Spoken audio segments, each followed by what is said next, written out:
Assalamualaikum warahmatullahi wabarakatuh. Selamat pagi, jumpa lagi dalam acara Humas Menyapa. Pagi ini kita kedatangan tamu dari Jasara Harja.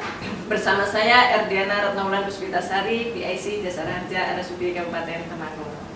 Ya, langsung saja. Pagi ini kita kedatangan tamu dari Jasara Harja dengan Mas Adi dan Mbak Ika. Selamat datang Mas Adi, Mbak Ika. Ini Mbak Mas Adi, seiring di rumah sakit ini kami kan menerima pasien ada yang berasuransi baik itu Jasara Harja maupun asuransi BPJS dan lainnya. Nah, sebelumnya terkait dengan Jasara Harja. Jasara Harja itu asuransi yang bergerak khusus di bidang apa? Apakah kalau kita kan taunya hanya kecelakaan, apa hanya kecelakaan saja atau mungkin ada yang lainnya? Ya. Bika? Dulu. Oh, saya dulu. Nanti kita tambahin. Ya. Terima kasih pertanyaan Mbak Ulan. Untuk Jasara Harja sendiri, asuransi yang mengemban amanah Undang-Undang 33 dan 34 tahun 1964. Itu di mana Undang-Undang Nomor 33 itu tentang kecelakaan penumpang angkutan umum. Itu apabila penumpang angkutan umum seperti kereta api, kapal laut, pesawat mengalami kecelakaan, itu sudah semestinya mendapatkan santunan dari Jasara Harja. Lalu untuk yang Undang-Undang 34 tahun 1964 itu untuk kecelakaan baik kendaraan bermotor 2 kendaraan atau lebih, pejalan kaki atau sejenisnya yang tertabrak oleh kendaraan bermotor, dan juga kalau untuk kecelakaan tunggal kami tidak menjamin karena kecelakaan Jasara Harja itu adalah asuransi sosial di mana kendaraan A memberikan hak asuransi kepada kendaraan B dan kendaraan B memberikan hak asuransi kepada kendaraan A. Jadi kalau kita asuransinya modelnya asuransi silang sosial. Subsidi silang. Ya, subsidi silang. Bukan seperti asuransi yang lain di mana kita membayar premi untuk diri kita sendiri, tapi kalau Jasara Harja kita membayarkan premi melalui pembayaran STNK di Samsat atau bersama Samsat. Apabila mengalami kecelakaan, nanti kembali lagi ke masyarakat untuk hak santunannya itu. Baik, tadi disampaikan subsidi silang. Jadi kendaraan yang digunakan menjamin yang lawannya. Seperti itu ya. Iya. Terus tadi disampaikan yang tidak tercover adalah kecelakaan tunggal. Iya. Kecelakaan tunggal itu misalnya terjadi pada apa? Kecelakaan tunggal itu misalkan seseorang berkendara, naik motor atau naik mobil, menabrak pohon atau jatuh sendiri tidak ada lawan, itu kan dikategorikan kecelakaan tunggal.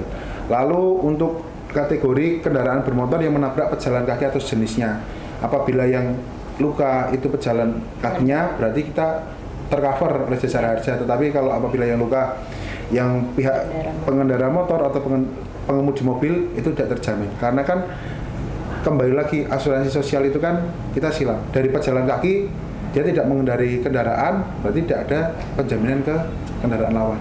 Ya, jadi saya tambahkan, jadi istilahnya setiap tahun yang kita bayar pajak kendaraan bermotor itu kan sudah include namanya SWDK LLJ. Kalau di notis pajak kendaraan itu kan ada tertera atasnya kolom PKB SWDK LLJ. Nah, itu kan yang kita bayarkan untuk asuransi Jasara Harja. Nah, SWDK LLJ yang kita bayarkan setiap pajak dalam pajak kendaraan bermotor itu adalah untuk mengcover apabila kendaraan kita menabrak kendaraan lain atau menabrak orang yang di luar kendaraan kita, seperti itu. Ya. Makanya kenapa dikatakan subsidi silang. Jadi istilahnya kalau kayak kecelakaan tunggal ya dia kan tunggal sendiri, kan nggak ada yang untuk menjamin dialah. Kalau tadi menabrak pejalan kaki, yang pejalan kakinya luka, ya, pejalan kakinya terjamin. Betul. Yang menabrak tidak terjamin. Tidak terjamin. Karena kan dari Jasara Harja yang dibayarkan di kendaraan bermotornya dia itu ya untuk bukan menyantuni ya, untuk mengcover orang yang berada di luar kendaraannya dia gitu. Misalkan yang menabrak itu luka, apakah terjamin? Menabrak pejalan kaki, Iya. pejalan kaki luka, terjamin oleh JR. Ya, pejalan kakinya Yang terjamin. menabrak itu juga luka. Tidak terjamin Tidak. jasara harja. Tidak terjamin. Kalau ke Ya. kecelakaan tunggal, karena apa? Dia kan tidak ada yang mengcover itu untuk pihak Karena yang lawannya pejalan kaki kaki bukan bisnis. lawannya. Tidak Oh, gitu ya? mengendari kendaraan. Seperti Ya itu. ini yang mungkin sering terjadi di di dalam masyarakat ya, maksudnya karena hal seperti itu, karena kecelakaan luka pastinya taunya itu terjamin. Iya. Seperti itu. Tetapi ini dikategorikan kecelakaan Tunggal, tunggal. betul. Ya. Misal nih ada kecelakaan, tetapi dari hasil laporan polisi dia katakan mabuk, apakah itu juga terjadi? Saya. Mabuk. Ya, Oh. enggak. Kalau untuk pengendara bermotor, apabila dia memang dipastikan karena memang dalam pengaruh alkohol, itu di luar jaminan jasara harja. Di luar Seperti jaminan, itu. ya. Karena dari undang-undangnya juga kita Iya, sudah ada sudah ada yang pasal yang mengaturnya. Seperti mabuk, terus dan pengaruh alkohol ya, pengaruh alkohol. Kemudian misalkan itu memang dalam balap liar itu Mbak, Ya. memang kecelakaan karena sedang melakukan balap liar, itu di luar tanggungan jasara harja. Kemudian Meskipun itu tabrakan ya. Iya, ya, betul. tapi kan dia tabrakannya memang karena melakukan balap liar ya. Nah itu, terus misalkan percobaan bunuh diri itu juga di luar tanggungan jasara harja. Dalam kasus kejahatan juga sama, misalkan ada Kejahatan. pencuri sedang mencuri terus dia Ya. kabur mengendarai motor menabrak, itu juga tidak bisa terjamin jasara harja. Berarti ada banyak kategori kecelakaan yang mana dinyatakan ini tidak Tidak terjamin. terjamin. Dan pastinya dasarnya adalah laporan Laporan polisi. polisi. Baik. Ya. Selanjutnya berarti siapa kira-kira yang terjamin jasara harja, yaitu pengendara dari sepeda motor tersebut, si kendaraan tersebut ya. Pengendara maupun penumpang yang Ya. berada di Angkutan. kendaraan tersebut Penumpang ya. ataupun Berarti angkutan umum.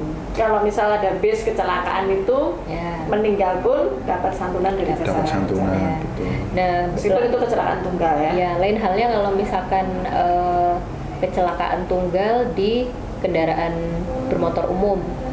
Kayak bis itu kan berarti kan angkutan penumpang umum ya Mbak. Ya. Nah kalau misalkan itu mengalami kecelakaan tunggal, Ya. itu semuanya di cover jasara harja meskipun tidak ada lawannya. Ya. Gitu, karena untuk undang-undang yang 33 tahun 1964 itu memang Ya. mengatur khusus Untuk kecelakaan penumpang kendaraan umum seperti itu. Karena dari kendaraan umum tiap bulan juga membayar iuran wajib jasara harja.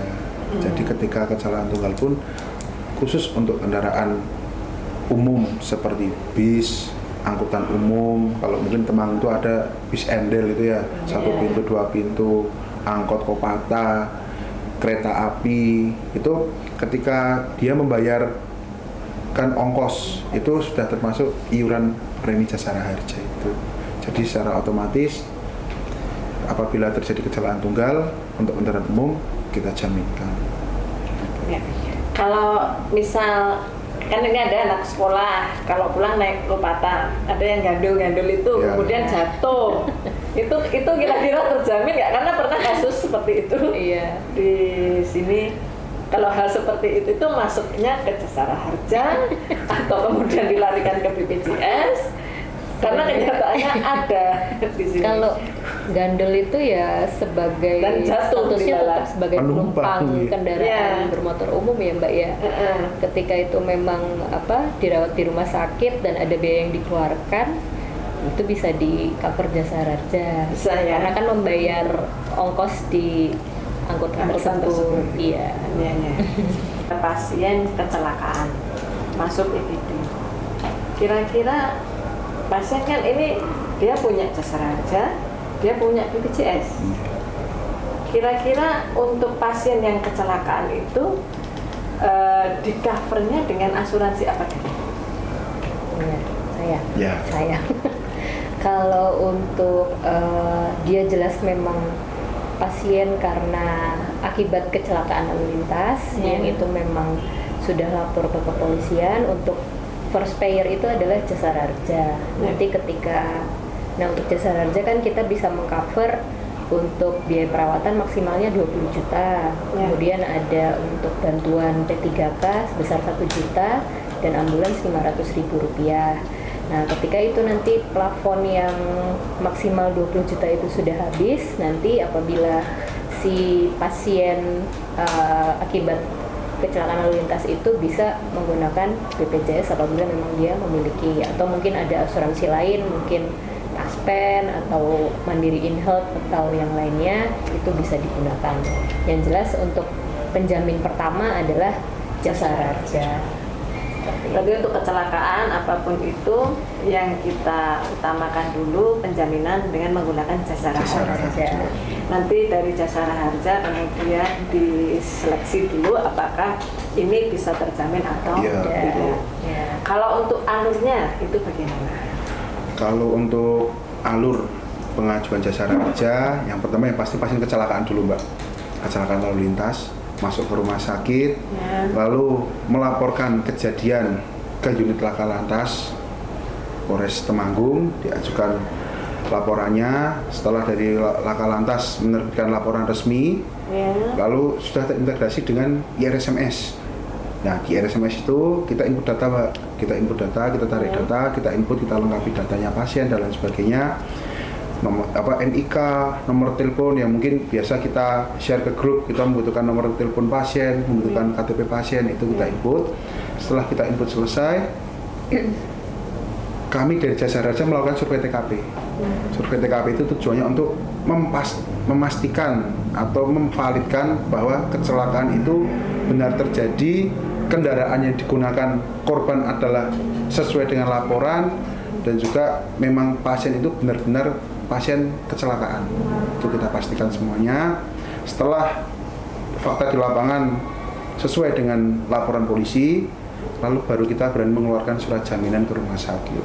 Seperti itu. Ya, garansi letter itu kita baru nanti keluarkan ke rumah sakit untuk penjaminan korban selama dirawat di rumah sakit. Alurnya seperti itu. Baik. Tadi disampaikan bahwasanya yang pertama melapor ke kepolisian laka lantas. Yang melapor itu siapa kira-kira? Dari pihak keluarga atau rumah sakit yang memberitahu? Kalau untuk kecelakaan itu biasanya, ini biasanya Mbak ya, cuman kalau untuk fakta di lapangan saya juga kurang tahu. Kalau biasanya sih kalau misalkan ada kecelakaan itu kan biasanya menghubungi ke polsek terdekat Mbak. Lalu dibawa ke rumah sakit, dari unit laka biasanya langsung ke rumah sakit. Nah, ke rumah sakit, ngecek korban dan lain sebagainya. Apabila ada keluarga yang datang, nanti langsung diarahkan ke kantor laka untuk melengkapi persyaratan-persyaratan pembuatan laporan kepolisian. Itu berarti kembali lagi biasanya ya keluarga yang nanti melengkapi, keluarga korban dan kedua belah pihak yang terlibat laka itu. Berarti ketika terjadi kecelakaan dari pihak keluarga mungkin harus segera melapor ke laka lantas. Seperti itu. Kira-kira dari kejadian sampai dari korban itu melapor ada batas waktu tidak? Kira-kira misal nih kecelakaan, kan pernah ya terjadi, ini kecelakaan yang masih segar ya tadi langsung melapor. Tapi kadang dia niatnya tidak menggunakan Jasa Raharja. Setelah masuk ke ruangan ternyata ada operasi dan di situ diedukasi ini kecelakaan sebaiknya menggunakan Jasa Raharja. Kemudian selang 4 hari baru melapor, apakah masih bisa? Kalau waktunya berapa? Iya, kalau dari aturan Jasa Raharja sendiri kita memang ada namanya kadaluarsa kadaluarsa santunan pengajuan kadaluarsa santunan. Nah, kalau dari Jasa Raharja sendiri sih itu 6 bulan dari tanggal kecelakaan itu akan hangus masa pengajuannya itu apabila setelah 6 bulan dari tanggal kecelakaan tidak diajukan, itu akan kadaluarsa. Tapi kalau yang jelas kita sih selama itu dari kepolisian terbit laporan polisinya, itu tetap kami terima, Mbak. Nah, cuma kalau memang misalkan 7 hari baru laporan ke kepolisian dan diterima oleh petugas unit laka, ya kami jadi agak kesulitan untuk survei TKP-nya ya. Iya. Karena kalau survei TKP sudah rentang waktu 7 hari kan, mungkin kayak kalau pas di TKP memang ada saksi yang benar-benar lihat kronologinya gitu, mudahkan kita. Tapi yang sering dialami Mas Adi kan kejadiannya TKP-nya memang posisi kanan kiri itu nggak ada warung, nggak ada perumahan, yang memang hanya pohon-pohon. Nah, itu yang kadang suka menyulitkan kita. Tapi kalau secara aturan, selama itu memang laporan polisinya terbit, itu kita 6 bulan dari kejadian kecelakaan, dari tanggal kecelakaannya, seperti itu. Berarti setelah kecelakaan plus 6 bulan itu masih bisa, tapi agak menyulitkan. Iya, menyulitkan kami sebagai petugas jasa raja karena memang harus survei ke TKP-nya itu. Disarankan setelah kecelakaan Langsung segera melapor. Iya. seperti itu. Ya mungkin beberapa kasus warga itu mungkin takut melapor polisi Ya. karena mungkin nggak punya SIM lah, surat-surat tidak lengkap.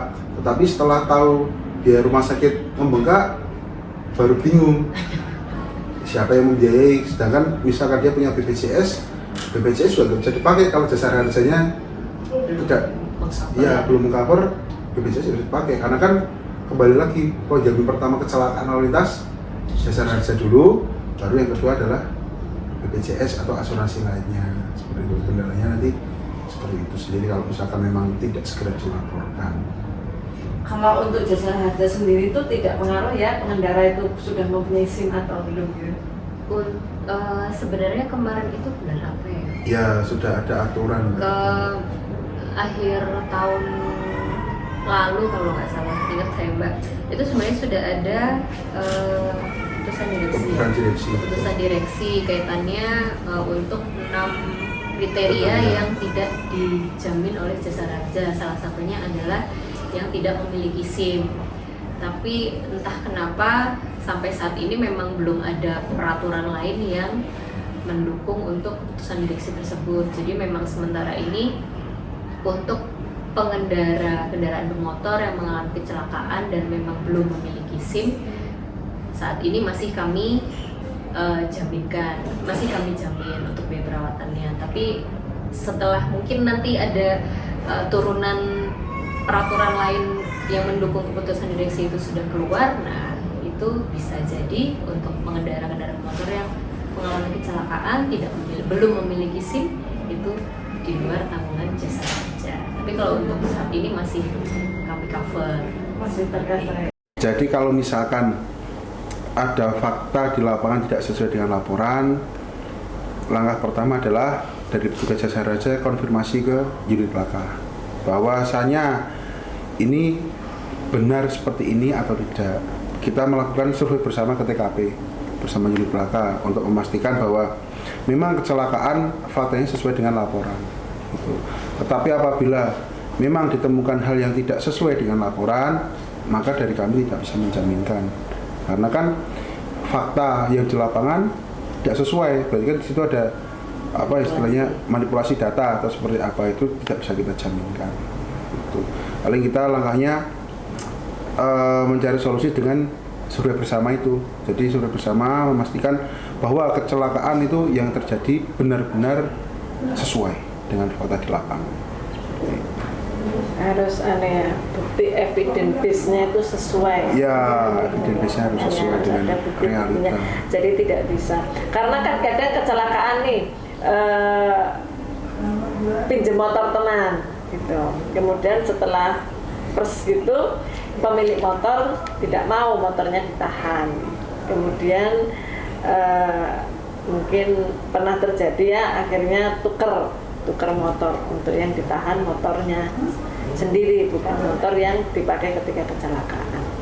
Untuk hal seperti itu, karena tidak tidak sesuai antara realita ketika kecelakaan dengan laporan yang disampaikan, JR tetap tidak bisa menjamin. Tidak bisa menjamin. Ya, baik.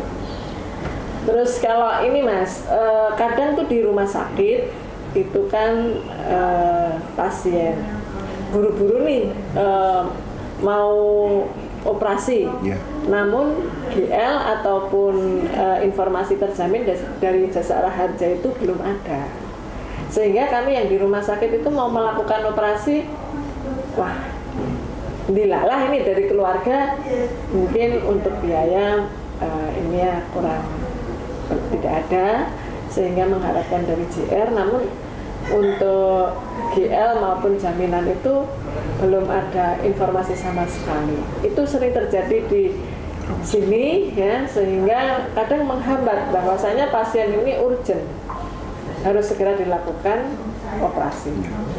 Jika terjadi seperti itu, untuk solusinya itu bagaimana? Kira-kira apakah dari sisi melapornya segera atau bagaimana? Jadi, sarannya? kalau saran dari kami, ketika mengalami kecelakaan, segeralah lapor polisi.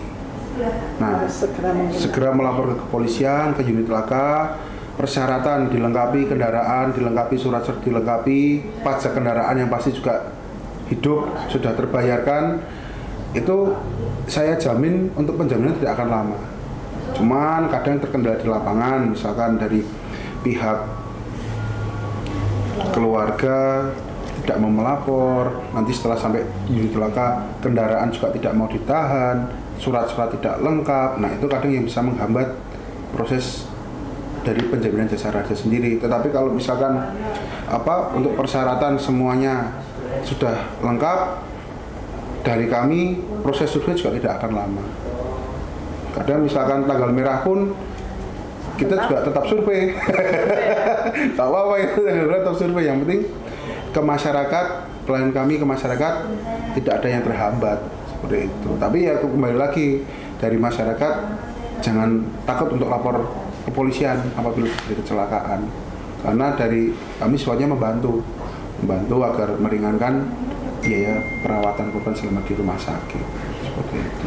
Kalau dari Jasara Harja sendiri nih, ketika kita mau menggunakan asuransinya, kira-kira ada nggak biaya yang dikeluarkan? Ya, kalau untuk biaya pengurusan Jasara Harja itu sama sekali tidak ada, tanpa biaya seperti itu. Karena misalkan untuk pembayaran santunan untuk korban yang meninggal dunia pun itu juga langsung kami transfer ke rekening ahli waris korban seperti itu. Nah, kemudian untuk untuk korban kecelakaan yang dirawat di rumah sakit itu nanti juga sistem pembayarannya langsung kami bayarkan ke rumah sakit tempat korban dirawat seperti itu. Jadi tidak ada biaya sama sekali. Ya. Berarti sangat ini ya, keuntungannya sangat banyak sebetulnya ya. Kalau kita apabila terjadi kecelakaan segera melapor, intinya segera melapor, tidak perlu takut. Kemudian ya dipastikan untuk kendaraan yang digunakan itu memang masih hidup pajaknya seperti itu. Jika kendaraannya mati ya segera datang membayar ke samsat terdekat. Maaf nih, misal ketika membayar karena dikatakan belum ada uang gitu ya. Kemudian membayarnya itu setelah pencairan, apakah bisa atau harus syarat sudah bayar dulu? Kalau bisa sih sebenarnya bayar dulu, tapi ya kita juga nggak, dari sisi kemanusiaan kita masih ini ya menjalankan ya. Jadi misalkan memang sementara belum bisa membayarkan terlebih dahulu, misalkan memang mungkin nunggaknya banyak gitu, terlalu lama, itu ya beberapa ada yang kami ringankan gitu. Oh ya oke, ini kita keluarkan dulu jaminannya, tapi memang dipastikan nanti ketika sudah keluar rumah sakit bisa dibayarkan seperti itu. Jadi sebenarnya sih kita sifatnya juga lebih kepada edukasi gitu. Edukasi terlalu ya, karena toleransi. Karena memang dana yang kami pakai untuk mengcover korban kecelakaan lalu lintas kan memang dari pembayaran SWD KLJ yang bersamaan dengan pajak kendaraan bermotor seperti itu. Ya. Baik. Jadi tidak usah khawatir, sebetulnya banyak solusi yang diberikan dari Jasara Harja untuk meringankan agar pasien tersebut segera mendapatkan jaminan dari Jasara Harja. Kemudian kalau itu tadi kan pasien dalam kondisi hidup. Kalau pasien itu meninggal, apakah juga terjamin Jasara Harja dan biasanya berapa nominalnya? Kalau meninggal. Oh ya, kalau untuk pasien meninggal itu ada beberapa kategori, Mbak. Dua kategori lah ya. Yang pertama meninggal di tempat kejadian, yang kedua meninggal setelah perawatan di rumah sakit. Yang pertama, apabila pasien meninggal setelah mendapatkan perawatan di rumah sakit, itu berarti dia ada santunan luka-luka dan juga santunan meninggal dunia. Di mana santunan luka-luka kita bayarkan sesuai dengan billing rumah sakit, langsung ke rumah sakit. Lalu kami dari Jasara Harja melakukan survei ahli waris ke rumah duka. Kita langsung ke rumah duka, memberikan ucapan belasungkawa dan juga penyerahan santunan kepada ahli waris. Itu besarnya 50 juta rupiah langsung ahli waris. Dan seperti yang tadi disampaikan Ibu Ika, terkait dengan pengurusan Jasara Harja tidak ada biaya administrasi dan juga tidak ada potongan administrasi atau potongan santunan, itu tidak ada semuanya. Itu langsung kami transfer ke rekening ahli waris seperti itu. Lalu apabila korban meninggal dunia di tempat, sama prosesnya, jika tidak ada biaya luka-luka di rumah sakit, itu juga kita langsung survei ke rumah duka seperti itu. Tadi disampaikan ada biaya luka, maksudnya santunan luka-luka sama meninggal. Apabila dia masuk rumah sakit ada biaya perawatan, kemudian dia meninggal, apakah itu dua biaya yang di-cover? Iya. Iya. Maksimal 20 juta dan 50 juta. 50 Ya. juta. Tapi yang 50 juta kan kami langsung bayarkan ke ahli waris korban. Untuk yang biaya perawatan kami bayarkan ke rumah sakit. Tapi Jadi kalau meninggal di dua tempat manfaat. langsung 50 juta. Ya betul. Jadi kalau untuk yang perawatan di rumah sakit itu dari pihak korban mendapatkan dua manfaat santunan. Yang pertama santunan luka-luka selama biaya perawatan di rumah sakit. Apabila pasien meninggal mendapatkan santunan lagi untuk ahli warisnya, kami serahkan ke ahli waris 50 juta rupiah. Yang dimaksud ahli waris itu siapa saja, Mas, kira-kira? Yang dimaksud ahli waris, yang pertama apabila korban sudah menikah, ya, itu berarti ke suami atau istri, dibuktikan dengan adanya surat nikah. Apabila seorang janda atau duda, ya, dia memiliki putra, ya, harus dibuktikan dengan akte kelahiran yang sesuai dengan nama orang tuanya. Untuk ahli waris kedua adalah anak. Apabila korban seorang janda atau duda tidak memiliki putra ataupun belum menikah, ya, bisa ke orang tua. orang tuanya. Dibuktikan dengan akte kelahiran juga. Dan surat keterangan dari desa menerangkan bahwa si korban belum menikah. Apabila tidak ada ahli waris sama sekali, bisa kami berikan yaitu santunan penguburan. Jadi di luar dari santunan kematian, santunan meninggal dunia itu ada santunan penguburan, Mbak. Apabila korban tidak memiliki ahli waris, itu bisa mendapatkan santunan penguburan 4 juta rupiah. Santunan penguburan 4 juta rupiah. Ya. Untuk santunan kematiannya berarti tidak mendapatkan? Tidak mendapatkan karena tidak memiliki ahli waris. Iya. Misal adiknya gitu Tidak bisa. Karena kalau untuk jalur ahli waris kan suami atau istri, satu garis. ya suami atau istri, anak, orang tua kandung. Gitu ya. Ya, ahli Adiknya, waris kan kakaknya gitu tidak bisa. Ya. Kalaupun misalkan ada sempat kemarin ada kasus belum menikah, orang tua sudah meninggal, adanya cuma kakaknya. Ya kita berikan santunan penguburan pada kakaknya. Sebenarnya kalau untuk santunan penguburan itu tidak harus ke saudara kandung, ke siapapun yang menyelenggarakan penguburan bisa. Tapi mungkin lebih untuk persyaratan lebih mudah untuk yang saudara terdekat seperti itu. Orang tua sudah meninggal, yatim piatu. Iya, yatim Dilalah belum menikah. Ya. Meninggal. adiknya, bisa punya adik satu Iya, gitu iya. ya, adiknya berarti tidak bisa menerima. Tidak bisa. Karena di Jasa Raja bukan tergolong Ahli ahli waris, waris. Ya. betul. Jadi, terima kasih. Ya, mau nanya nih, kalau pasien itu rawat jalan, untuk pengajuan klaimnya itu bagaimana? Bu Ika, ingin jawab? Ya. Nanti tak tambahin. Kalau untuk pasien rawat jalan itu dari Jasa Raharja kan maksimal 20 juta tuh Mbak. Ya. 20 juta misalkan untuk di rawat inap pertama itu hanya habis katakanlah 10 juta rupiah. Berarti pasien masih memiliki sisa plafon 10 juta. Ya. Sisa plafon itu tidak bisa diuangkan, tetapi bisa digunakan untuk rawat jalan selanjutnya. Kontrol. Nah, rawat jalan itu nanti untuk pengajuannya tetap sama melalui rumah sakit. Dari kami kan sekarang ada aplikasi namanya JR Care. JR Care itu untuk rumah sakit melakukan penagihan.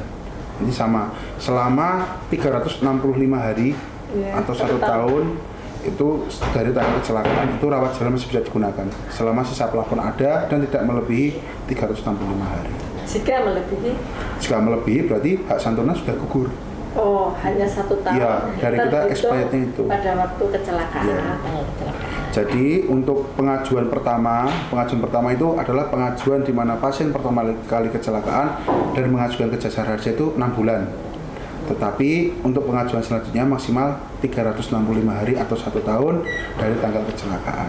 Itu bisa digunakan untuk kontrol rawat jalan, tetapi yang berhubungan dengan kecelakaan. Kalau misalkan dia punya Kontrol GL penyakit, tidak bisa ya. ya komorbid, itu ya kita tidak bisa menjamin. Ya. Yang penting itu sesuai dengan kecelakaan, memang efek dari kecelakaan ya kita tetap bisa menjamin. Cuman kalau memang dia sudah punya riwayat sebelum kecelakaan sudah punya penyakit bawaan, ya itu tidak bisa kita jamin. Untuk GL-nya itu 1 kali terbit atau setiap kali kontrol? Untuk GL 1 kali terbit. Untuk tingkat kecelakaan di tahun ini dengan di tahun yang kemarin itu terjadi peningkatan atau penurunan? Kalau untuk di daerah Temanggung sendiri, wilayah Temanggung terjadi peningkatan. Ya, terjadi peningkatan. Cuman untuk tingkat fatalitas mungkin menurun. Cuman kalau untuk jumlah kecelakaan, jumlah korban itu meningkat. Itu paling Kematian? Jumlah kematian Dari kecelakaan? juga meningkat. Kemarin untuk yang di tahun ini sih jumlah kecelakaan terbanyak ada di bulan Juli, itu mencapai sekitar 70 kasus kecelakaan itu di bulan Juli. Ada momen apa itu di bulan Juli? Biasanya mungkin lebaran, Ya, mungkin itu liburan anak sekolah. mungkin ya.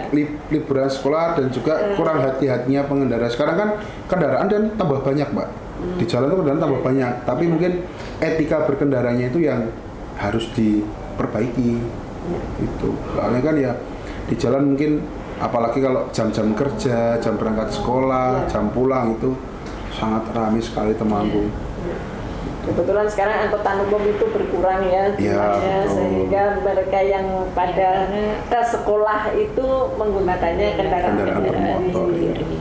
Yang mana kadang untuk anak sekolah itu kan untuk SIM usia 17 tahun ke atas ya. Nah itu Mbak, untuk jumlah korban terbesar itu memang dari usia pelajar.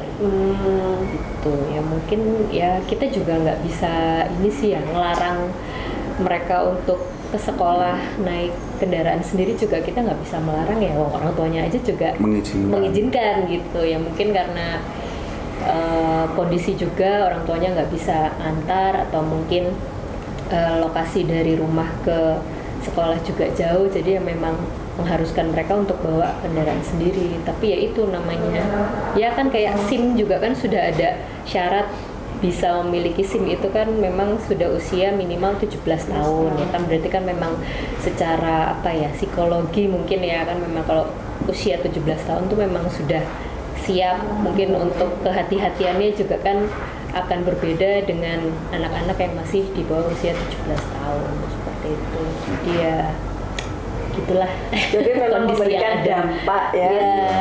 Dengan apa aturan bahwasannya izin mengendarai itu paling tidak di usia 17 tahun. 17 tahun. Sudah dipikirkan dengan kematangan mental Ya, serta wilayah perlindungan diri. Ya baik, mungkin dari Jasara Harja ada pesan-pesan terhadap para pengguna jalan, karena jaminannya itu kan mengcover para pengguna jalan ya. Ya, kalau pesan kami sih yang utama apabila memang akan mengendarai kendaraan bermotor dan menggunakan jalan raya, jangan lupa untuk keselamatannya diperhatikan dulu, diutamakan. Seperti misalkan mau mengendarai motor ya helmnya jangan lupa. Nah, helm juga jangan hanya dipakai hanya nempel aja, tapi harus diklik gitu. Nah, karena memang helm itu ya memang bermanfaat sekali gitu ya. Namanya musibah kan kita nggak tahu ya. Kadang cuma mikir cuma deket kok nggak usah pakai helm. Cuma kan namanya musibah kita nggak tahu mau jarak dekat atau jarak jauh seperti itu. Jadi ya lebih baik sedia payung sebelum hujan. Pakai helm sebelum jatuh dari kendaraan bermotor. Nah, kan itu lebih baik. Dan yang jelas juga itu untuk mengurangi tingkat fatalitas ketika memang itu terjadi kecelakaan seperti itu. Dan ya yang jelas ketika menggunakan jalan ya tetap berhati-hati, tidak usah terburu-buru, dan yang pasti sebelum berkendara membaca doa seperti itu. Kalau dari saya pesannya itu, mungkin dari Mas Adi ada pesan yang lain? Ya, patuhi peraturan lalu lintas sih, yang pasti itu patuhi. Karena kecelakaan itu terjadi ya karena ada kesalahan, karena ada kelalaian, karena tidak taat peraturan. Itu awal mula kecelakaan seperti itu. Dan juga mungkin kalau berangkatnya jangan terlalu mepet, Mbak. Jangan di jam-jam Buru-buru. profit, ya. Nah, itu kalau misalkan memang tidak mau terlambat ya berangkat lebih pagi.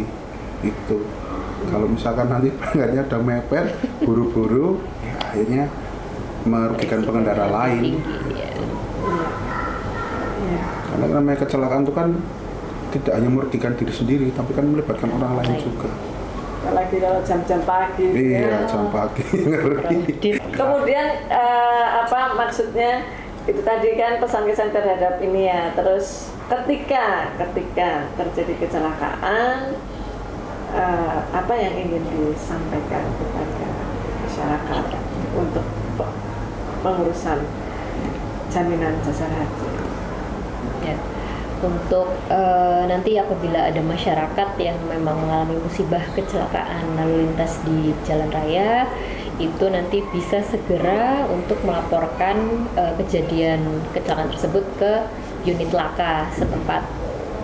Itu karena nanti ketika memang untuk laporannya itu belum terbit dari petugas jasara harja juga tidak bisa bergerak seperti itu, karena dasar kami untuk mengeluarkan surat jaminan ke rumah sakit ya dengan terbitnya laporan kondisi tersebut.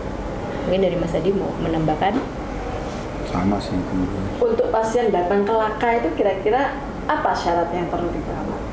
Untuk mendapatkan penjaminan jasara harja, syaratnya harus ada laporan kepolisian, yang pasti laporan kepolisian. Yang kedua, nanti ada surat jaminan dari jasara harja. Apabila sudah terbit laporan, kita melakukan survei, nanti ada surat penjaminan dari jasara harja. Lalu ada rekam medis dari rumah sakit, di mana itu adalah berisi tentang riwayat pasien selama dirawat di rumah sakit. Lalu ada kwitansi dari rumah sakit, rincian billing, rincian farmasi, dan juga ada identitas pasien. Apabila pasien di bawah umur, bisa dilengkapi akta kelahiran. Kalau tidak, KTP KK sudah. Surat kuasa apabila memang pengajuan dari rumah sakit, itu ada surat kuasa dari pasien di rumah sakit bahwa memang santunan jasara harja akan dibayarkan ke rumah sakit bukan pasien. Karena kan sistem sekarang kan kita memang mendorong agar semua berkas itu melalui rumah sakit, bukan melalui pasien. Seperti itu. Berarti pintunya rumah sakit. Pintu utama adalah rumah sakit. Untuk pintu di rumah sakit ada PIC-nya. Ya, itu manfaat dari PIC itu sebenarnya untuk menjembatani antara jasara harja ke pasien. Misalkan memang ada kendala ya harus ke PIC gitu. Untuk mempermudah ya, Mempermudah, jadi betul. koordinasi cukup satu pintu, Ya, cukup satu pintu. baik itu ke dalam maupun keluar. Iya. Jadi tadi disampaikan syarat untuk mendapatkan jaminan jasara harja yaitu adanya LP, kemudian adanya GL dari jasara harja, terus kwitansi pembayaran, kemudian rekam medis yang berisi riwayat pasien selama dirawat di sini, terus identitas pasien. Apabila anak harus ada akte kelahiran, kakak juga. Apabila yang bersangkutan KTP, Iya. terus kemudian surat kuasa yang berbunyi rumah sakit, ya. Yang Pembayaran melalui rumah sakit. Dari pasien sebagai korban kecelakaan lalu lintas Memberikan kuasa untuk rumah sakit. kepada rumah sakit dalam kaitan pembayaran biaya perawatan selama di rumah sakit. Dan jaminan itu akan terbit paling lama atau paling cepat biasanya. Kalau Berapa dari hari? kami sih sebisa mungkin, secepat mungkin jaminan itu sudah terbit. LP keluar 1 LP kali 24, keluar, 2 kali 24 jam langsung. maksimal. LP keluar malam, pagi kami survei, hari itu juga valid, keluar jaminan. Jadi dari kami sih maksimal H+1 lah. Kalau dari kami sih H+1 sudah kita survei semua. Ya walaupun sehari terbit RP 5, 6 ya sebisa mungkin kami survei. Sebisa mungkin 1 Ya, kali 24 kami berusaha jam, ya. untuk secepat mungkin mengeluarkan surat jaminan. Tapi juga tidak merupakan kewajiban survei ke TKP seperti itu. Pastinya sebelum jaminan itu keluar dari pihak jasara harja melakukan survei ke TKP. Jadi tidak ada ceritanya mengurus jaminan jasara harja itu lama. Ya betul, tidak ada pengurus jasara harja lama, sulit itu tidak ada. Pengurus jasara harja itu sebenarnya sangat mudah. Asal semua prosedurnya Ya dipenuhi. dan segera Dari kami tidak ada intinya menunda. sengaja menunda. Ya itu sengaja sebenarnya menunda tidak ada. TL tidak ada. Yang penting pasien kecelakaan terbit laporan, kita survei, langsung kita keluarkan GL pada hari itu juga. Mungkin yang membuat lama itu adalah ketika terjadi kendala-kendala, Ya, masalah-masalah betul. kecil yang mana itu harus kita urai terlebih dahulu. Iya. Itu sehingga ketika jasara harja mengeluarkan surat jaminan itu betul-betul antara real dengan yang Laporkan. yang dilaporkan itu Sesuai. Jadi, Ya. tidak ada kata lama. Iya tidak ada kendala untuk proses Dan itu perlu semua. digarisbawahi juga tidak ada Biaya. Untuk masyarakat yang mengalami kecelakaan, segeralah melapor ke unit laka lantas untuk mendapatkan penjaminan santunan dari jasara harja. Karena pengurusan jasara harja itu cepat dan mudah. Demikian sesi acara pada siang hari ini. Semoga memberikan manfaat bagi kita semua. Wassalamualaikum warahmatullahi wabarakatuh.